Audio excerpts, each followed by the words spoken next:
Greetings, ladies and gentlemen. Welcome aboard. This is your captain speaking, Debbie Buyaki. Today, we're taking a flight over Nature's View, a 2030 climate journey story. Kicking off from Nairobi, almost following the same route we have been in previous episodes, but only this time, I'm joined by a co-pilot, and I won't give out her name. She will introduce herself shortly, so this for sure will be an interesting ride. As usual, all safety precautions first. Seatbelts on and wheels up.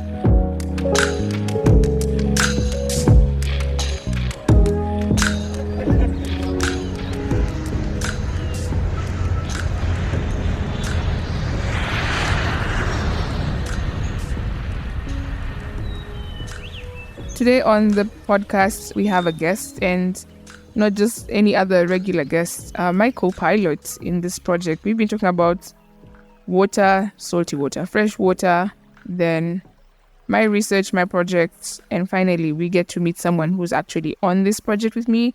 Just in case some of you are thinking I'm all Bazak alone, I actually have a team as well with me of equal dreamers, and we'll get to speak to one of them today. And I'd like her to introduce herself going forward. Could you tell us your name and where you're from? Okay, thank you, Debbie, for having me as your co-pilot. It's been a good journey. My name is Caroline Ndegwa. I am a microbiology and biotechnology graduate from the University of Nairobi. I am currently working at the University of Eldoret as an agricultural research assistant, where I'm also pursuing my master's in plant breeding and biotechnology. I am passionate about agriculture and food production systems, everything to do with agriculture. I work with a team of researchers where our goal is to achieve zero hunger as one of the SDG goals through climate smart agriculture. So I think you've actually gone ahead of me, but have you heard the titles and the names of the degrees that Caro has done? I'm telling you, we're having smart people on this team, and it's so interesting to have cross spurts with her. I think you have answered a bit of the second question that I was going to pose to you. What is your main field of work, I think, in relation to your education as well? Yeah, my main field of work is I studied for biotechnology. That was so general, but then I specialized into agriculture. So I'm into agriculture and food production systems. That's so great because we've been talking about agriculture a lot during this season and a bit in season 1. And we all know how water and agriculture are one and the same thing, or one needs the other to survive, more or less. So Caro is a one to go for me who is in the climate field, and someone in agriculture is something we needed to, or anyway, fate or destiny, that's something that will come up later, brought us to work together with. So what activities really, you've told us about the field you're in, what activities do you do or have you done in this field of agriculture and the bio thing and tech thing that I didn't also get? Yeah. So in agriculture, I have just mentioned about climate smart agriculture. So this is where we know that the climate is not favoring us in agriculture. So what technologies can we bring in that will help us have food production that is high and can also feed the high population that is there currently? So what we do is we do mutation breeding. So this is where we use technologies such as use of X-rays, use of UV rays, gamma rays into manipulating food crops or genes in a plant. And then we have crops that are drought resistant or pest resistant. Yeah, that's basically it. You mean you do all of this in this country? It's so interesting to find out. This is something maybe it's just like a detour I'm taking now. What's your relation to GMO? Is this how GMO is made? GMO is different. What we do at the lab, we don't do GMO. GMO is different because GMO mostly is about gene editing. So that is where, I don't know whether you've heard about the technology on CRISPR-Cas9. No. CRISPR-Cas9 is where you identify the genes. So let me just use a human as an example. So if I have a human being who has cancer and I am able to detect exactly where the gene of the cancer is and I'm able to silence it, okay? But mutation breeding is like we are gambling. So we just expose the plants to the mutagen and then the gene is manipulated. And then now you work with a very large population to be able to get which one am I interested in? But now for GMOs, it's normally specific. So if I want to introduce a gene of resistance into a plant, I will pick the gene of resistance from another species and insert it in the plant. Okay, that's so interesting and complex. So when you talk about climate smart plants and maybe drought resistant to that extent, what really happens? Do you expose the plants to heat waves, or what do you do to develop drought resistant plants?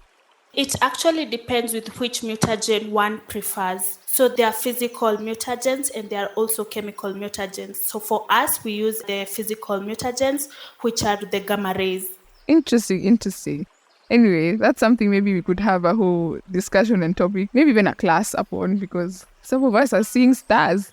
Just to give a background, so we don't work with gamma rays here in the lab because gamma rays can be cancerous, they can be carcinogenic. So they're normally placed in licensed institutions. So for us, when we want to perform plant breeding, where we want to expose maybe the stems or let's say cassava stems to the mutagen, we will travel all the way to Nairobi to Kefri, Kefri headquarters in Zambezi. So that is where the machine is for exposing the plants to the gamma rays. So it's just not anywhere. Oh, wow. Like when people were choosing courses, honestly, where was I? This sounds like more interesting courses, but anyway, we'll have a deeper conversation going forward with this topic. But I'd like you to describe or just briefly give us an explanation on how you and I crossed paths. So interesting. Debbie and I met on LinkedIn. So I was following Debbie for quite a while, reading the ideas that you had and that you were posting. Very interesting. Then there was this time when you posted about groundwater, and it really caught my eye because agriculture and famine and drought is something that is dear to me. So I just checked in and then I read all the articles that you had there. Very interesting, very intriguing. And then I messaged you. And then that's how we started talking. That's how we started doing all these speeches and writing all these things. And it was so interesting. And yeah, that's how we met. I hope everyone on the other line has heard how smart and interesting I am. And I also reply to DMs. So that's how we crossed paths over LinkedIn. I posted the story map that I think attached in episode 7, and you should check it out. It has at the bottom as well, more or less the summary of the whole research topics. And that's how she found out that I was doing Redignify and I was building a team that requires experts and smart people like Carol to join in. So moving on to the next question. Actually, what caught my eye in that post was the Redignify. I wanted to know what is this we're identifying again. It was the Redignify, yeah. Okay. This is how random strangers doing great things meet online. But anyways, just be careful with the online people, and I reply to DMs. Now, moving forward, I think you have mentioned it partially. What aspect are you taking on in this project? And I think you will now explain in regard to the agricultural side, now that we're planning to bring water to these people and have agriculture incorporated in it. So how are you, steering that side of this project? Okay, so when I came in, Debbie's main project was on digging a borehole.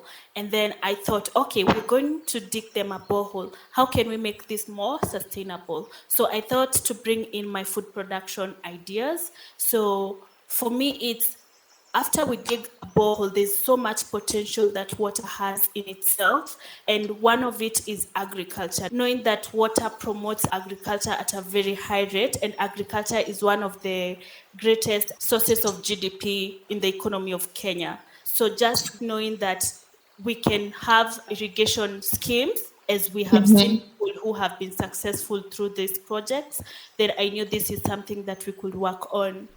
So you're taking the agricultural side of this, and maybe if you want to give us just a little bit of the deeper understanding that I cut you short on in the first question, how is the science of the agriculture there? Because we know Turkana County is a desert. So what is the science that's going to get into the crops we're going to try and plant there? So mostly we were focusing on having plants that are fast maturing, such as vegetables, because as much as we want to give them a sustainable life in agriculture, we also Yeah. want to start from the very root. So if we start with fast maturing plants such as vegetables, then we are able to provide them with food from the very first day that the project starts. And Mm-hmm. then moving on, I work with cassava. Cassava is a food security crop, and a food security crop meaning that it's able to tolerate drought and seasons that are dry. So in a way that we are able to bring these tubers into the community, and they are able to not only have them for their food, but also generate income from it. Interesting. I did not know much about cassava. I thought we were still on vegetables, but now we have cassava on board as well. So it's great to know that we're working towards certain things that not only provide for the economy and the food security, but in terms of nourishment as well, because we know their main source of food would be milk and meat and not so much vegetables. So having an improved diet system for the people there, and this is something I've mentioned continuously because it's something so hard to see that women and children are actually starving and are not fully nourished. So having vegetables and foods like cassava incorporated into their usual milk and meat diet is something that's really great and we're looking forward to. I think also I mentioned a different group of people through the Israeli government are actually doing fruits in Turkana County. So that's a whole enabler that water is giving us to have more meals into the diet incorporated and having healthier people and longer lifespans and stuff like that. And all this being enabled by water. Water for sure is something that we really downplay, but we do not know how much it means to other people going forward. Now, as we're coming into, I think in episode 7, I had explained deeply about Redignify, and Karen knows about this, so there's no much need to repeat it. I think I will go direct to the question and ask you, for your side and for the front that you're leading in this project, Carol, what is your dream? I think, first of all, just starting from the pilot stages, my dream is that as we do understand the problems and the vulnerability that these people have, but I think my main dream is for even the partners who will come in, not only to come in and maybe just be in the project, but to understand and to live in the Right. experiences of these people and understand the challenges that they are facing.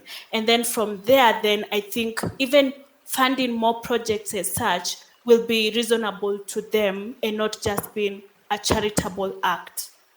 Right. And also now moving forward to the long term, of course, I would like that this project moves to, even though we will get to stages where Israel is a desert, and Yeah. they have manipulated the desert to become agricultural lands. Yeah. So just having schemes and irrigation schemes and projects where agriculture is made possible in the north part of Kenya, that will be a success. That will be a success. It will not only help the people in Turkana, in Loima constituency, but it will also improve the economy, reduce malnutrition, provide employment to the youth, and also empower the women around there. So yeah. Fun fact, everyone, I had not sent Carol these questions. I only told her I'll ask her to introduce herself and tell us her main, career paths and stuff like that. I did not ask her this. So you can see how much we share. And this being also so interesting for strangers from the internet, if that's the only term I can find to appropriate this, to have such common dreams and goals in that sense. And by this project, we brought together to try and achieve this dream together. So having people experience this for themselves, as I explained in episode 7, seeing it on TV that people are dying of hunger and being there to see it for yourself are two different things. It changes you. And we hope by this project you'll be able to also have such a tweak in your conscious that even though it's not affecting you and maybe the far distant country you live in, it is something that's happening and something that needs to be acted upon and felt. And the second thing on having agriculture thrive in northeastern side of my country, Kenya, is something really major because, as I said, the water is plenty and the land is vast. By the way, the land is so vast. There's not much that goes on there really in that sense. So there's thousands and thousands of acres just lying there. So you can imagine what a resource it will be for the whole country if we could have it as well as a food basket. Because in Kenya, really, we only have one zone that's a food basket. That's the western region because the rains are quite frequent there. So what happens during in the past 3 years with the drought, a lot of strain has been going on with the rest of the country, depending only and solely on this western side. So having the northern side come in as such a huge player in agriculture is something that's a huge dream for not only her, but I myself. So these are the main dreams that we have, and they're quite similar, seemingly knowing that we did not quite discuss it. It's great to know my dreams, but also her dreams are this big enough. And that being said, even though we have such big dreams, what do you think are your fears, not only for this project, but for this dream of having agriculture thrive in northern Kenya and the people there are supported? What do you think are your fears going forward? I don't really think that I do have fears, but I have the fear of what if it comes into reality? Because sometimes, as much as we have these dreams and we are working towards them, there is the obstacle of we need partners, we need people who will fund us. So we do not have so much strength, we just have much to do, yet we have obstacles in between us. So just being able to break through and be able to make this a reality, that would be great. Just dreams that give you fears, that make you frightened by yourself. Yeah. Dreams that give you fears. Do your dreams give you fears, or you just want like dreams that make you comfortable? I think it's nice that she sees this as that and is not really scared of not achieving this, but actually achieving it is actually the big fear. This is so interesting to see how dreamers really operate. And this is also a challenge to myself and to you, that if your dreams for sure aren't scaring you, not only in their not achievement, but in the actual achievement, you should try come and work with us so that our dreams can scare you on our behalf. Anyway, thank you for all these things that you've mentioned here. I think we have some action points going forward and how we are planning to move. And I have explained this maybe in episode 7. But for you, now that we're getting into our time frame, what do you think are your last words in regards to what you think about the whole project? And last words to the listeners being, I think, various audiences. Maybe you can address the government and any other humanitarian bodies that would have interest in this sector of water. What I would say is just to address partners who and institutions who are responsible for this, because I understand there's no need for us to be activists if things were going well. There's no need for us to raise our voices if things were being done as they should. So I think what I would like to say is people who are responsible should actually take action, and they should be, just to repeat what I had said, they should be able to visit these people. Recently, our deputy president said that he wasn't aware of, there were no reports of people who had died from drought or from hunger or starvation. And I was surprised. I mean, doesn't he read the news? Doesn't he watch the news? So just for these people to be able to visit these places, experience what they're experiencing, live in their realities, and be able to change their mindsets. If their mindsets are not changed, then there's no change that can occur in the decision making of the system. So for them to be able to visit these people and understand what these people go through, then that's the only way that they are able to take action. I think also there's the need of, the Ministry of Agriculture is independent, while the Ministry of Water and Environment is also independent by itself. So I think there's the need of all these sectors to come together and have policies that favor the people who are living in these vulnerable communities. So it's not only that the Ministry of Agriculture is responsible, but we have also national security. There's cattle raiding in such areas. So all these sectors coming together, forming policies and policies that will be implemented. Because, I mean, there's no need of them having these conferences where they talk of what they will do, Yeah. but yet there's nothing that is being implemented. I mean, it's absurd. So for them to Yeah. just have conversations and actually implement whatever they're saying and whatever they're doing, then I think that is what I just wish would happen.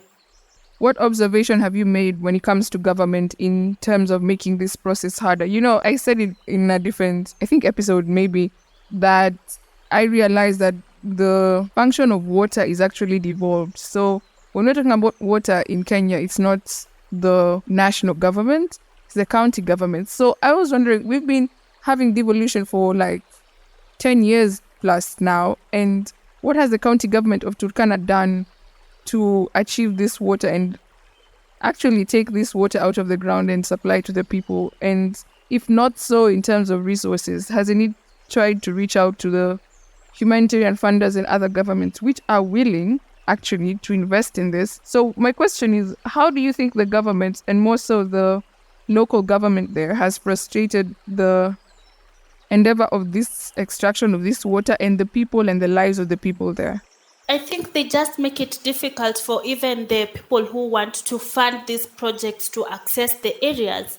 I've never thought about that access, because that's interesting to know that they could actually have been the ones blocking all of this. But is it more important that you get something out of this in terms of a small tip and refuse anyone who would not give you that? Is it more important for you to gain that, or, you know, your people survive the drought that's been there? It's a question of integrity as well going forward. And even most of the projects that have been funded in Turkana region have been by private sectors. Honestly, I've not read any article that says it's the government that was here. Mostly it's just the private sectors, and then they'll mention, you know, the Ministry of Agriculture. But I would Right. like to see the Ministry of Agriculture being themselves doing the job they should be Yeah. doing. They should be doing. That's what they're paid for anyways. Sure, and I'm sure that when the budget comes in every year during the month of July, there's a budget for Turkana, Loima constituency, this amount. Yes, Where does yes. this money go to? It's a whole debate that I want to take forward to episode 9, seeing that we're running out of time here. As usual, it's been nice. We've been talking with Carol for a few months now, and it's always quite insightful to see and hear your thoughts. Thank you for joining me for this episode, and I'm promising to continue this to episode 9, and it'll be great to hear you again on the resources you have, as well as complete this question that's now opening a wormhole. I hope to see you then, Carol, and as the listeners, I hope to be your captain and you could join me again on that flight as we finish up on this question and the matters that have been brought up during this episode, and have a little bit of a twist in episode 9. I would not give it out all to you guys and then not see you there, but there'll be an interesting twist coming forward. So thank you for joining, and all this forward.